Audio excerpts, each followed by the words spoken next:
What's up everybody, I'm Dear Gamer. Welcome back to the channel today.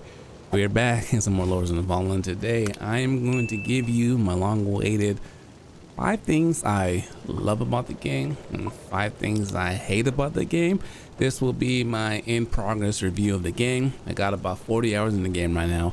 We played a lot, did a lot of bosses, found a lot of secrets, and we've really immersed ourselves in the game. So we're going to be talking about all my main points. I don't have timestamps below so you can check them out. My fan, without further ado, let's dive in. So I'll start off by saying I'm going to be playing as I'm doing this review. So things I love about the game is, first is going to be the builds. I love builds in these games because there's a lot of weapons. I believe they said there's 300 weapons in the game.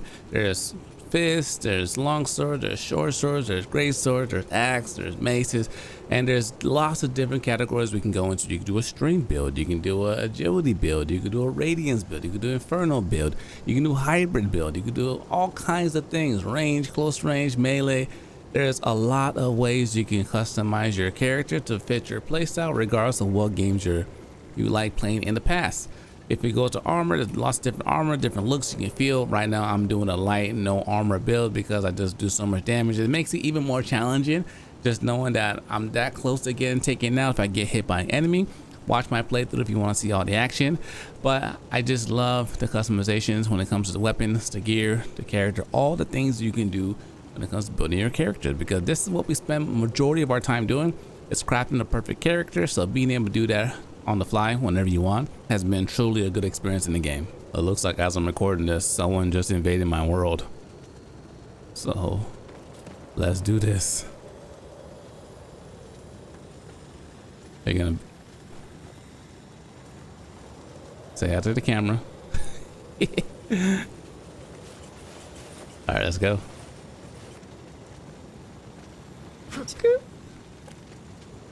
Lovely.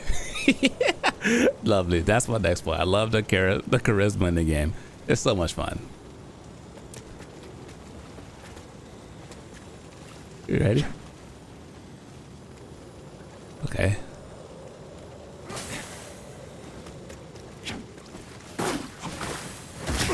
Ooh. Okay.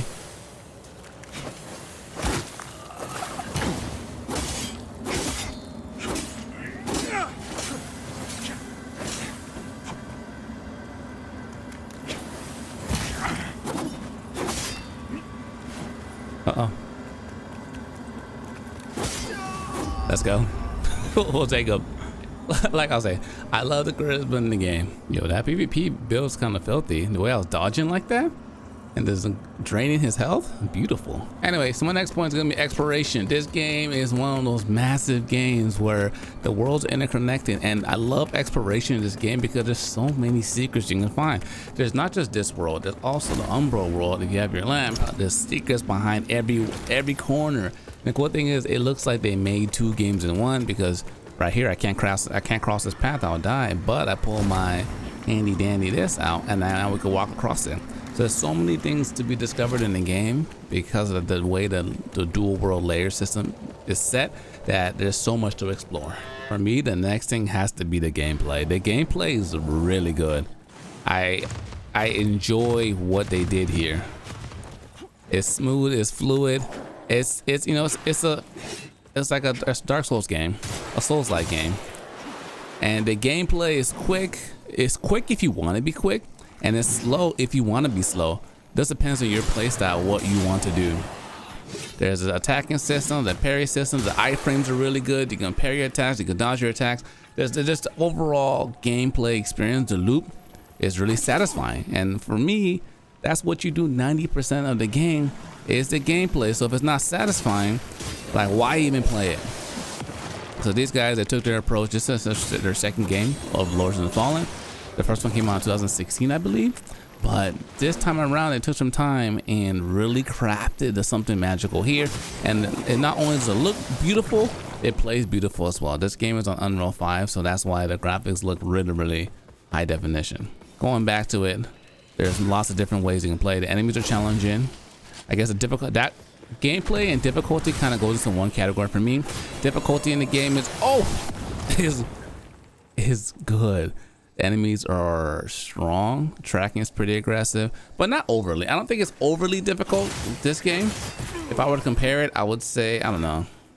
I wouldn't say it's Neo difficult. I wouldn't say Sekiro difficult. I'll say Dark Souls 3. Dark Souls 3, I don't think was ultimately that difficult, but it was a really good game. So that's kind of what I'll rank this one. Next, I'll say the loot system in this game is good. The items you get are really good. And also too, I like the fact that I'm always a fan of games where you fight enemies and they drop their equipment, because you can fight some really cool enemies and pick up some of their gear as well. So for example, let's see if I get a piece of armor here. Oh no, I didn't, but I got a rune. But as far as armor customization, I can put this on and look just like my boy right here.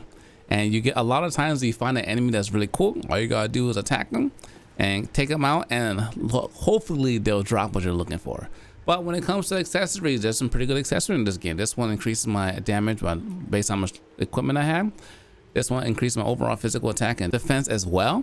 And there's so many things you can do. Casting spells from different magic amplifies the effect. There's all kind of cool spells you can get in the game. It's not just range. You can do melee magic attack as well. But when it comes to the rings, they have a lot of cool effects.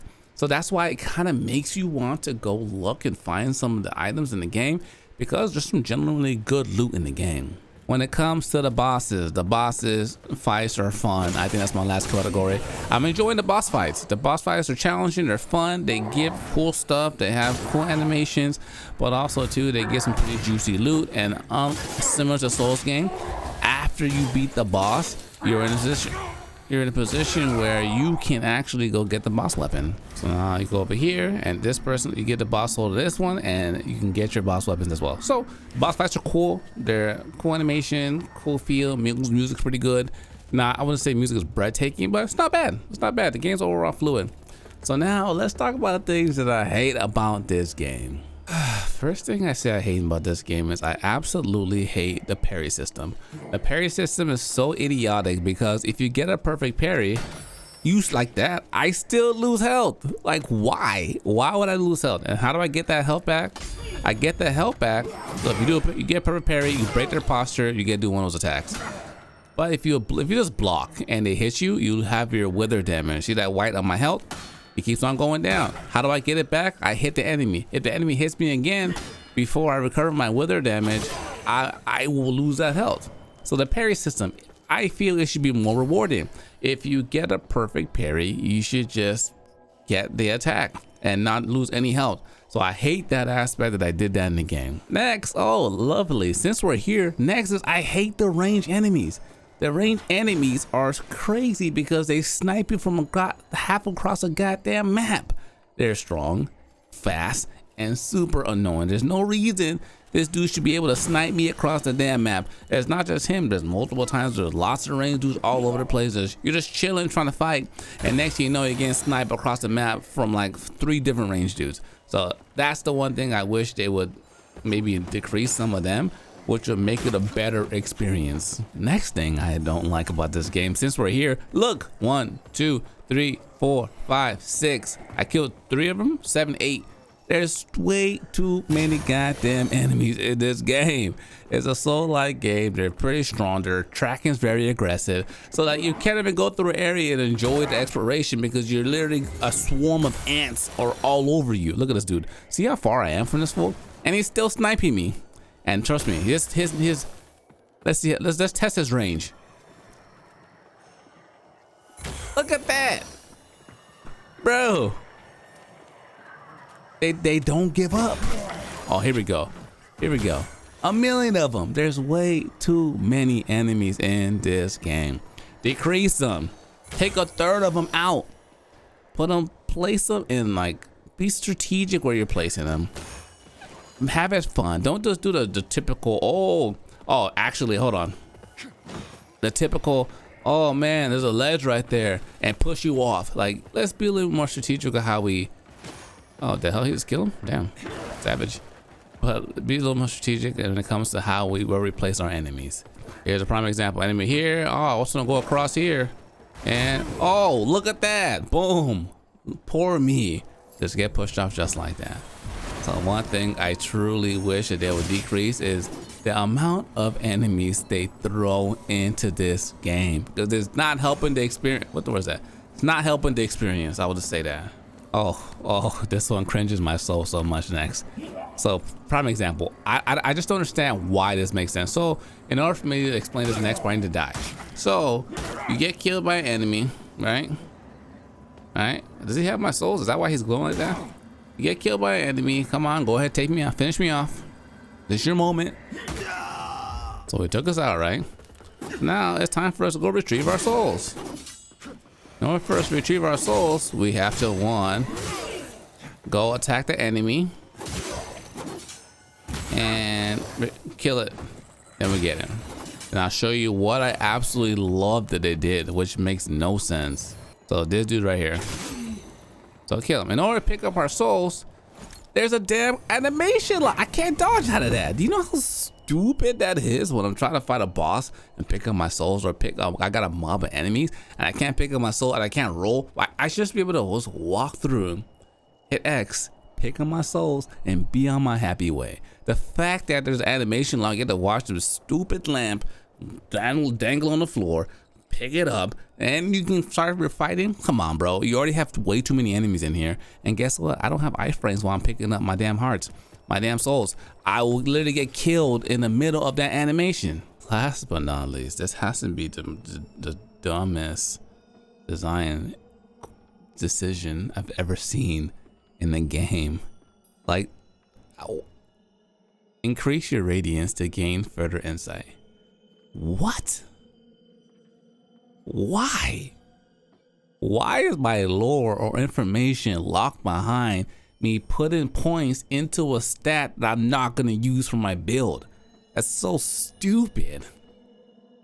I don't understand how that, like, oh, yeah, that's a good idea. The lore of the game, of the weapons, that's how you get lore in these games, by reading about the weapon, the history. That's how people get involved in the story. Now so you're telling me I gotta either respec, start another character, or waste my points in order for me to figure out what's going on with this weapon, where it came from in story? Like, I'm trying to get connected to your game. Hey, now you're purposely blocking me by making me waste my points. I just feel this is literally the dumbest decision I've seen. And these are things that I absolutely, and I'm passionate about this. I hope you can tell my voice. I'm passionate about it because it's like, damn, I want it to be good. But like, why? Why would you do that? I don't understand why anyone would do that. I'm enjoying the game. I like the game. Me, luckily, my computer is not crashing. The game has been flawless for me. But there are some times where I gotta turn the game off and on because I guess it has a memory issue where it starts lagging a little bit. But it doesn't happen often. But for me, my experience with the game, gameplay wise, has been fantastic. I'm playing on PC, but I got a streamer PC. My PC is pretty beefy because I need to be able to edit and do all my things. But my goodness, I'm enjoying the game. Those are things I hate. And it's like, it's not, if that's what they decided for difficulty aspects to make the game more difficult, I think there's other ways you can make the game more difficult versus spamming a bunch of enemies and locking information behind this. Thanks for watching.